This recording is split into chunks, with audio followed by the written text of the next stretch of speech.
everybody. Welcome to Pod Maverick After Dark. I'm Kirk Henderson, joined tonight by David Trink, contributor over at Mavs Moneyball. We are coming to you a few minutes after the Dallas Mavericks fell in what seems to be absolutely hilarious fashion to the Memphis Grizzlies.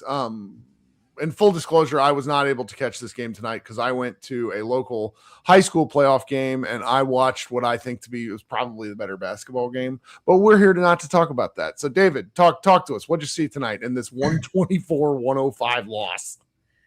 I mean, speaking of hilarious, one of the funniest things that happened tonight was the Mavericks were down 30 or 31 going into the fourth quarter. And Jason Kidd starts the fourth quarter with all of the starters on the floor. Chris Middleton, Najee Marshall, Daniel Gafford, they're all out there for like 2 minutes or something. And then he subs them all out for A.J. Johnson and all the other guys that played most of the game. But, I mean, I messaged the Slack probably 10 minutes into the first quarter, and I just said, this is the saddest quarter of basketball I've ever watched. Not even, like, for myself, but, like, for the people that had to play in this game, for the people that had to work this game, it was just, I mean, lifeless is the word that comes to mind. It was very, very 2017 where everyone knows this game doesn't matter. There weren't like, it's the only thing you can really take away from this in the, bigger picture is that, God, was it stupid to cut Omax for Dante Exum, because Omax played great tonight. That's really something. I mean, we've not talked about that maybe once, maybe twice. Because if we're being honest, none of us really liked Omax. Right. He wasn't very good. No. And I think it's okay to say that. And, the fact that he fits differently and fits better with a different team, good for him. But it's just one of the, it's very difficult to judge Nico Harrison's decision-making. I just have to be honest about that, because you can look at all of his moves and give kind of both sides. Like, there really is a both sides. There's a both sides to the Luka thing. You can, because he didn't get enough for Luka, but why he traded Luka, actually, like, you can build an argument and understanding of it.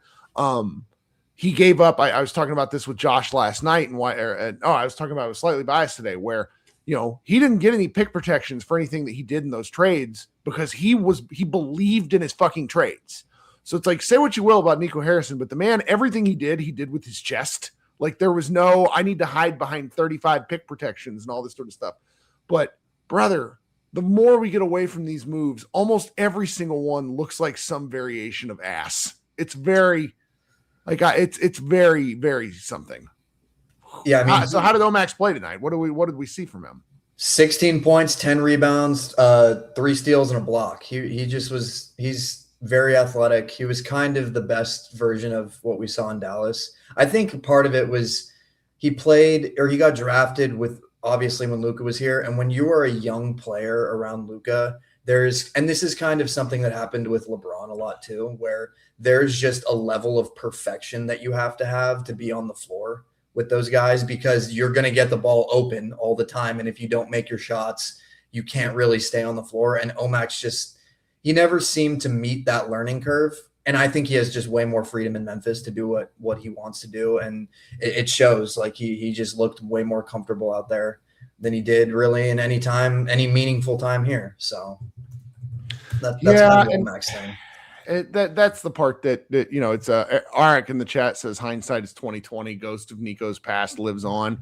We're just gonna have to deal with that for a while. The funny part is like, he would fit with the team now, like the broken down Mavericks where you're looking for youth. But I have to say, like, I was never once impressed with him, like, ever. I thought he was really good in summer league his rookie year, and then never after that did I see it again. Mm-hmm. Which is just, and some of that you have to wonder, because, like, what position was he playing tonight? He started at center. It was Daniel Gafford versus Omax at center for like a lot of the game. Yeah. So what, this is just top tier, S tier podcasting, as they call it. What the hell should we talk about? Chris Middleton. So one of the things they said on the broadcast, Derek Harper said he asked Chris Middleton directly, do you want to stay with Dallas? And he said, yes. which I thought was interesting. Or allegedly, he said yes to him. Obviously, Chris Middleton didn't come out and say that, but I don't know. I think Chris Middleton, I would like him for him to stay because I think he provides value. Another guy that has won a championship that Cooper Flag can learn from and basically shoot whatever he wants for the rest of the season and try to get, one last contract this summer. So I would like for him to stay. I don't know if he will. I honestly think he should try to sign with Denver. That would be a pretty great fit, but who knows what's going to happen there. He has to make a decision tomorrow, I think. Yeah, it's by Sunday. That's the thing Mark Stein keeps pumping out. And the Mavericks play Oklahoma City Sunday night. God, it's so funny. For as often as I think the Mavericks are like done playing home games, they still actually have quite a few home games left. That road stretch really worked on the balance a little bit for this team. Man, it's you don't want to have a podcast where you come out and just say a bunch of nothing. But I mean, sort of. Tonight was like the first night where I know we talk a lot about how hard Jason Kidd gets these guys to play every single night, which is like why it's kind of hard to predict what's going to happen because they always find themselves in these games that they shouldn't be in. Mm-hmm. Tonight is the first night where I was like, these guys want to go home. They do not want to play. And it was apparent from the jump. There's just so many of these games left. And I will say, in my experience, I didn't watch this one, but we can honestly say that for most of the season, Dallas hasn't tanked. They have simply been beat, or they have had there's been a stretch, like I pointed it out, starting with that Lakers game where Luka came back to Dallas, where they started doing some hijinksy stuff, but the players weren't screwing that up. That's lineup decisions where you go small here and there, where you don't play a point guard. It's one of these things where if the Mavericks are you got to have these situations where you give yourself the best odds. But I keep looking at the NBA draft lottery because I can never remember this stuff. It just doesn't stick in my brain. I explained to one Twitter account, even if the Mavericks were the worst team in the league, they would still only have a 14% chance at the number one pick. Right. It's not the odds. This is why, I understand the rationale for tanking, but you're really, really, really doing it for not a great chance, particularly if you're kind of fifth is the hell spot for a lottery because you can jump to first, but you can slide to ninth. It's kind of horrifying if you go look at the odds that way. But if you're 6 through 10, you kind of got to play out the string. You're not you're not increasing your odds or decreasing your odds that much with wins or losses, which is why over these next 20 or so games, the Mavericks are still going to continue to win some stuff. Probably quite a few games, I would guess, in a way that drives our fan base slowly insane.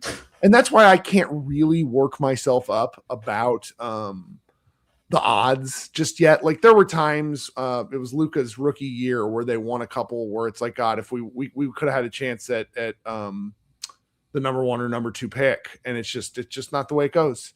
I'm just kind of looking here at the box score again. Why on how is Moussa Cisse doing something wrong? I don't why are we not getting Moussa Cisse?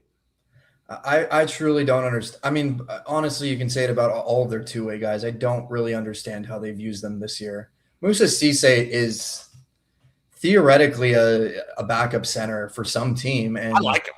I like him too. I think he's actually pretty good, but I don't know. He played 13. He didn't really play until the end of the game or the second half, and this would have been a great game to see him. I mean, Omax started at center. Like I said, it would have been a great opportunity to see what he has and why you burn one of his games on a 13-minute night and a 30-point blowout. I don't know. Yeah, and Jamie in the chat says he fouls a ton, and that's where it's. That's actually true, but who cares? Play him through the fouls. Let him foul out. Tonight he had 4. Okay, 4 in 13 minutes is hilarious. I will give you that. No, he only had 3. Excuse me. The ESPN keeps rejiggering their box score, and I like numbers. Najee Marshall looked like he, negative 24 in 24 minutes is quite impressive. Did he just kind of die on the vine tonight after these last few games of minutes totals? Yeah, I mean, like I said, all the starters, all the real NBA players on this team just looked uninterested for the most part. tonight. It was kind of just from the jump, you could tell this is what the game was going to be. They were down 20 at half, so it was bad. I mean, Max Christie had a weird game. Like when he was in the fourth quarter, there was like one play where he drove in and like the defender on I don't know who it was, but he just like kind of walked for lack of a better term, walked away because he thought Max Christie was going to pass the ball. And then Max Christie had a jump shot and he just passed it out. I don't know. He seemed like he wanted to get off the floor as soon as possible. I mean, this is the doldrums of the season right here. This is when people talk about, February basketball, this is February basketball. Well, it should be March or April basketball, but the fact that it's February just sort of tells you where we are in like this whole tanking conundrum, but that's neither here nor there. Okay, we're about halfway through. I'm going to take a quick break here. I need you guys to let me know in the comments if you want me to host a Mavs party. I kind of don't want to tonight. I haven't eaten dinner. I forgot before I went to this basketball game. And the only thing this basketball game had was cookies. And I'm like, I'm too old to eat like 4 chocolate chip cookies and call that my dinner.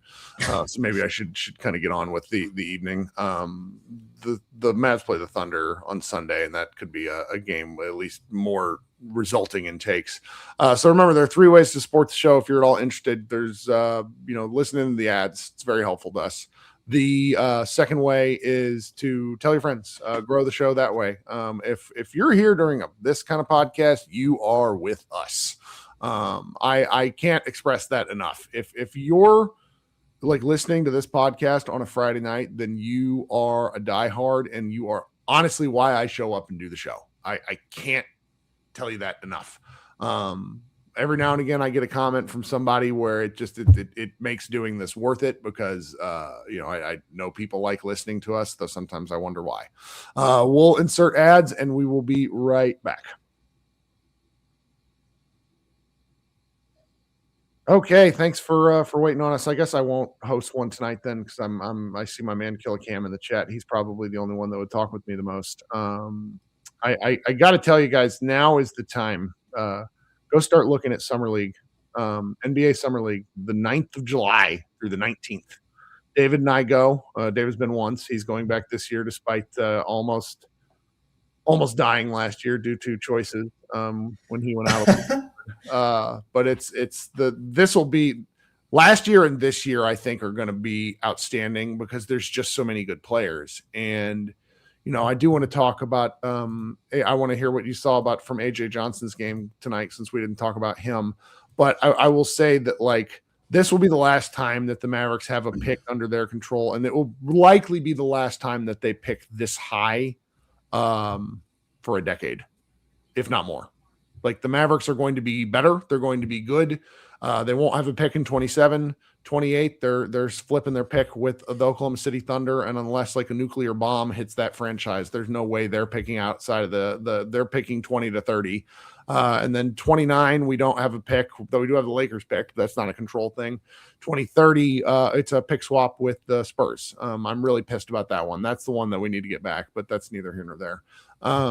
Before we talk about AJ Johnson, have you were on our mock draft podcast. Are you dipping into any more college basketball with your free time, or what? I've watched a little more recently. Yeah, I mean, I'm not there like Tyler is and like David Sanchez are, but I have watched more recently. Yeah, because I mean, I really did want to watch probably the top 7 guys, like the guards, and then AJ DeBonta, Boozer, Darren Peterson, and I guess Caleb Wilson's hurt, but I've seen Caleb Wilson. I was interested to see them in actual games because I watched clips here and there, but I've watched A&M, who doesn't really have any, but they do play in the SEC. So you get guys like Darius Acuff, who played against us the other day, and the Florida guys are pretty good. So I've watched a little bit. I just haven't. College basketball for me is a tough product to watch. Oh, it's impossible. It's so difficult. And that's where I'm usually pretty snarky about the draft analysts who suck, because there are quite a few of them who suck. But figuring out what translates from one level to the next is extraordinarily difficult. It's like so Jamie in the chat mentions Keaton Wagler tonight, and there was that stat that is just going to live in my head if the Mavericks actually do pick 8th, where there's only two prospects that weren't in like the ESPN top 100 that were drafted. Like I can't remember the exact thing, but it was like both guys were not. One of them was Dennis Smith Jr. And it's like late risers are a concern, actually. No, I hope that's not the case for somebody like Keaton Wagler, but it's just at the same time, his body is so far from being NBA ready. It worries me. But at the same time, I love watching these guys, and I like thinking about how they translate. Honestly, the first pick is not near as interesting to me as the Mavericks' second pick, which they now have. It's the Thunder's pick. Yeah. That is the range of pick where you get guys who normally it's for like teams like the Thunder and let's just say the Spurs and the Pistons. They have complete rosters, so they take absolute like home run swings because they can. They don't need guys right there. The Mavericks are going to be looking for rotation pieces, which, you know, they got Jalen Brunson, I think, pick 34 in the second round. Something like that. And it's Brunson had no business falling, but that's just the way the draft ends up working, where guys that should maybe go earlier don't get picked because teams would rather take home run swings. And I'm just kind of excited at the prospect of potentially picking up a kind of diamond in the rough, you know, maybe a lower ceiling guy, but a high floor guy that can build. Yeah. Killer Cam says that's how you build actual depth. That's a great summary of where I'm thinking about this right now, because there's just a lot of dudes in college basketball this year. I mean, a lot of dudes. Yeah. I mean, that's like textbook what the Thunder have done. Like Isaiah Joe, Jalen Williams. I don't know if they were technically those kind of guys. Yeah, they picked him up off free agency. They didn't draft Joe, but like the Jalen Williams, the bigger Jalen Williams. Yeah, he was a later round guy. Yeah. I mean, and it's also where the Mavericks have kind of sucked for a very long time. I mean, they haven't been in the draft, you know, been players in the draft really since Dirk got drafted. But when they have had these picks, I mean, like Tyler Bay, Tyrell Terry are two that come to mind. I think they're in the same draft that both were just complete misses around the same. You know, I think one was a late first and one was a early second, if I'm remembering correctly. Maybe they're both in the second, but either way, like picks probably 25 to 35 or around there are so like there's so many guys, like you said, that have, because all the potential guys go between the lottery and that back end. And so you're left, and it's kind of a rare opportunity where the Mavericks have this back end of the first round pick, but they're not a team that is contending. And so there are so many guys that I think there's one of the guys that came up is what's his name? He plays with Kingston Flemings at Houston, I think. What is it? Sinak? Yeah. I don't know how to say his name right, but I know what you're talking about. Yeah, that's the kind of guy where you can see what he does on an NBA floor, and it's not a superstar talent. It's not a very raw prospect, but he's a guy that can come in and produce in his rookie contract. So yeah, it's going to be interesting to see, and it'll be even more interesting to like go back to Summer League to watch both picks at Summer League. So I did a video for Offsides about this. We talked about this. You know this. I bet a lot of our chat people know this as well. I'm curious if the average Mavericks fan knows this. Entering draft day went in 1989, went to 2 rounds. Before that, it had been like many rounds, but it went to 2 rounds in 1989. So since 1989, the Dallas Mavericks have had 2 picks heading into draft day. So this does not account for draft day trades. I didn't really look into that enough. They've had 2 picks twice, once in 1994 and now. And honestly, it speaks to how good the Mavericks were from 1999 to about 2014, that they didn't ever need it. They moved on from their pick. But it also very much frustrates me in the Luka Doncic era, where to me the team should have been built through the draft, and they move. You know, they traded for Porzingis, and those picks didn't really amount to much. It's not the end of the world, but I want a team that's built through the draft. Like Killer Cam with a comment: if OKC and San Antonio can do it, so can you. And Detroit. Yes. And this is where, you know, we're getting a little cart before the horse on this, But I think the Mavericks next year, there's so many of our fan base, and this is how you look. I enjoy positivity. This is how you should be a fan. You want the team to win. But realistically, next year, the Mavericks need to be a facilitator in trades. They need to try to win, but if they can't, or if things go awry, they need to facilitate trades and pick up draft capital in some way, shape, or form. They just don't have enough of it. It's one of these things that we don't talk about because it's boring or because it's negative. And because you're talking about not necessarily winning, you're talking about right. And so Mavs Hive Mind says Cuban is not a draft believer. This is the truth, because in 2000, if you go look what the Mavericks did, they went all in on draft capital in Cuban's first real draft, and every single pick except for Eduardo Nahara was shit. They, I think, ended up having 2 first rounders and 2 or 3 second rounders, and all of them were bad. Because the 2000 draft, if you go look at it, is is one of the worst drafts in NBA history. So it's bad luck. And so and even though, Cuban's not with the front office anymore, that legacy existed up until, pretty recently, where it's very clear that the team just needs to build through the draft. Yeah. And I think league wide, some of that is just with all the player movement and, these teams getting built pretty much since LeBron went to Miami, I'm sure a lot of fans and probably teams view, championship building as trading for that guy or signing that guy in free agency. But what people don't realize is all these guys were everyone had to be drafted at some point. Yep. And yeah. And I'm going to be really interested to see, if we want to go back to AJ Johnson, some of these guys tonight, I assume will be on the summer league team with the 2 draft picks.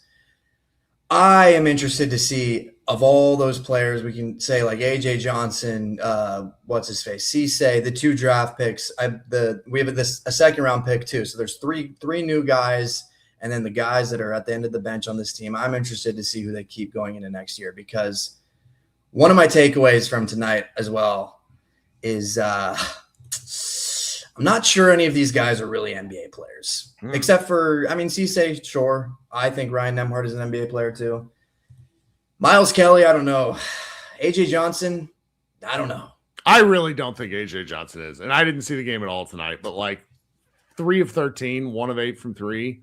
He is smaller than the Washington Twitter people were leading on. They were like, oh no, you're not going to take a swing on him. This guy is tiny. And I was like, okay. No, he is tiny. And he does some weight. Killicam says some weight. Needs to put on some weight. And double.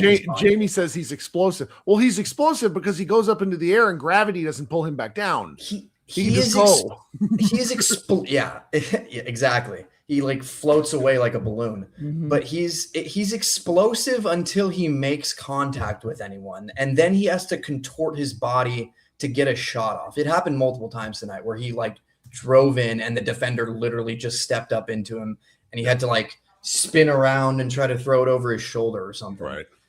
His shot also, I don't know about his jump shot. That's a work in progress, to say the least. Sometimes I watch him and I'm like, I don't know what you do. What do you do out here? Yep. Okay, we're at 25 minutes. I think that's enough from us about anything. Well, I don't know if you wanted to. I know you made an offside video about it. I don't know if you wanted to bring up the Rookie of the Year stuff, but oh yeah, did you like that? That was me kind of on my high horse. Yeah, I kind of think the Cooper Rookie of the Year thing slipping away. And what's more funny about that? And funny's not right. I want Cooper to win it. I actually get the argument, because if Charlotte makes the playoffs, Khan is going to be a big part of why. So slightly biased made a really good point where he's like the parameters for this award change every fucking year. He's like, it's whatever the narrative is at the time. And I kind of get it. I get it. So I'm not super testy about it, because somebody shared a list of past Rookie of the Year winners. And it's like, how many times has this person been the best player of a class? And it's like, oh, okay. That's actually, yeah. I mean, if you watch Cooper Flag and you watch Colin Kneppel, winning the Rookie of the Year is not going to change the trajectory of either of these guys' career.